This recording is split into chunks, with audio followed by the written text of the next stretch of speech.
Good evening, Facebook, YouTube, and Twitter. This is Rich again, back for your third and final video blog of the night for Saturday, December 26, 2015, around 7:26 in the evening, Billerica, Massachusetts. It's sprinkling out right now. It's going to be rain in the overnight and first thing tomorrow morning. It's heavy at times, and when it ends, the temperatures are going to shoot up into the 50s.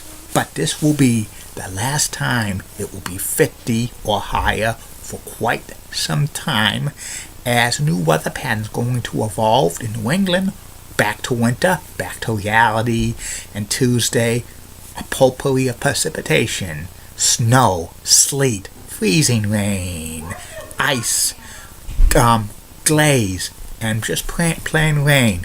Some places could have a few inches of snow before the changeover, while the mountains of New England will get probably a foot or more. This will be a boom to ski resorts because they want the natural snow instead of the man-made snow where the ski resorts have to be making when they don't get the natural stuff, which that costs a lot of money. And that's about it on that. Some news. LA Clipper star player Blake Griffin's going to be out at least 2 weeks, but it could be more because he has a partially torn quadricep, and if he has a torn quadricep, his season could be done, and the Clippers could be done as a serious threat to the NBA title. And 11 million viewers turned into the Golden State Warriors versus Cleveland Cavaliers game on Friday, Christmas Day on ABC. That's probably the biggest audience for a game on ABC for a regular season game in such a long time. And a shout out for Jason Gallo, who is captain of his hockey team JVB. So congratulations to him.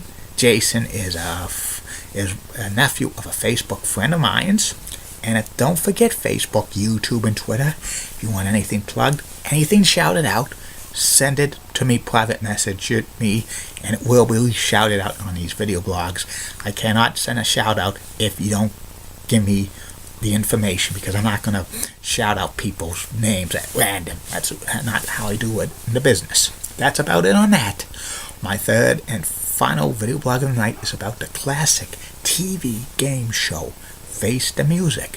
Face the Music was a syndicated game show that lasted from January 14th, 1980 through September 1981 in syndication. It was seen in the Boston area on Fox 25, and it was hosted by Ron Ely, who was an actor famous for his role as TV's Tarzan in the mid-60s, and the music played on Face the Music was done by Tommy Oliver and his orchestra, and singing was Lisa Donovan.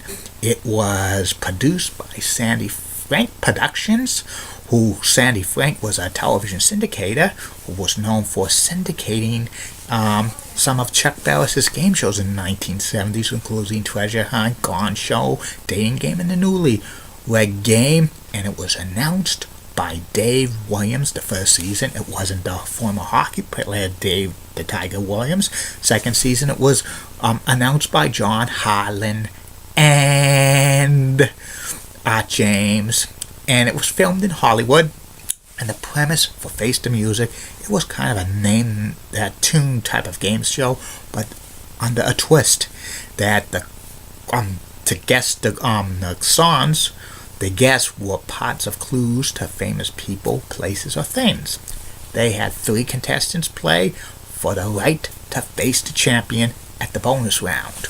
The first round was the 3 contestants would be introduced, and then Ron Ely would show a series of 6 pictures of famous people, places, and things, and they would do the little song do do do do do do do do do do do do do do do do do do do, and then the Tommy Oliver or Lisa Donovan would do the clues, and the contestants would hit the buzzer, and if they got the if they got the song right, they would guess which person it was.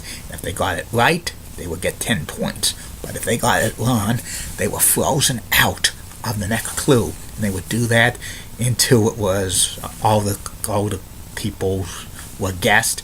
And then they would go on to round 2, which they would have a series of music clues to guess a famous person, place, or thing. Up to 4 clues were in this round, and if they got it right, they would get 20 points. But if they got like the clue wrong and stuff like that, they were frozen out of the next question. And this continued until time was up, and the 2 contestants with the highest point totals will go on to round 3. If there was a tie, they would play a tie-breaking clue, and to see who would go on to the next round. The third round, it was the same, 4 clues to guess a person, place, or thing, but this time the point value went to 30 points per clue, per right answer. And then whoever got the most points at the end of round 3 would face off against the champion in the championship round. And then the championship round, they would have to guess a famous person with a series of musical clues, and if they got it the first right, they would show a picture of this famous person as a baby. If they got the clue right, they would guess who the famous person was. If they got it right on the nose at 10,000, they would win $10,000. But they would show the celebrity's photo from childhood to maternity, and if they didn't get it at 10,000, it would drop. The prize value would drop to $5,000, then $4,000, and $3,000, and $2,000. All those pictures from $10,000 to $2,000 were in black and white. And then the last picture was the celebrity in full color photo. And if they did not get the song right or the celebrity right when it was $1,000, they would have to go to a tie-breaking question to see who would be the day's champion. And they would win whatever, they would guess the celebrity right, whatever dollar value. And the champion would stay on the air as long as they won. If they stayed on the air, if they won 5 games, they would win a brand new car. If they would win 10 games, they would win a trip around the world. Plus, in later episodes, they would win a camp trailer. And like Face the Music was, a great game show and stuff. It was, something new with a twist of Name That Tune and stuff. It only lasted 1.5 seasons in syndication, but it seemed like a game show that could have had a lot of legs. Maybe be a 4 or 5 year hit on syndication. And reruns of Face the Music were seen on CBN for about 2 years in the mid-1980s, and then the USA Network in the late 80s, and the Family Channel in the early to mid-90s. Sandy Frank actually considered bringing back Face the Music as a game show in 1988 for syndication, but not enough television stations were interested in stuff like that. And Face the Music has not been reran ever since 1995. It's probably not, and it was never rerun on GSN, or it's not going to be rerun on Buzzer because of music clearance by Tommy Oliver and his orchestra. I don't think Buzzer or GSN would want to pay royalty fees to the orchestra or Lisa Donovan and stuff like that because for singing songs, because that could be very, very expensive and stuff. And you never know, though. Maybe they could work out a deal and stuff like that. But Tommy Oliver passed away years ago, so they probably would have to pay it off his family if GSN or Buzzer ever wanted to show the reruns. And that's about it on that. Be back tomorrow, Facebook, YouTube, and Twitter.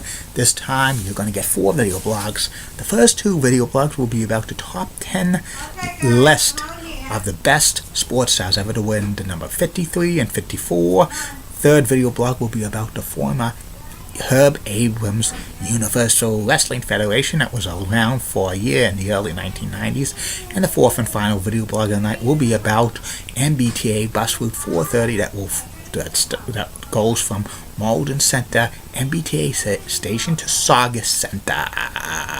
Keep calm, everybody. I'm a Julie Bonner guy. Molly Rosenblatt of WCCO Channel 4 in Minneapolis, St. Paul rocks and has nice legs. Elizabeth's hot, so stunning. Amy Swenzy is awesome. Barbara Gibbs of ABC 11 has a sweet southern accent and she's got nice legs. Julie Donaldson of Comcast Sports Mid-Atlantic rocks, and in the words of Dickie Eckord, Unit Director of the Boys and Girls Club of Greater America, the more, the merrier. See you later, Facebook, YouTube, and Twitter.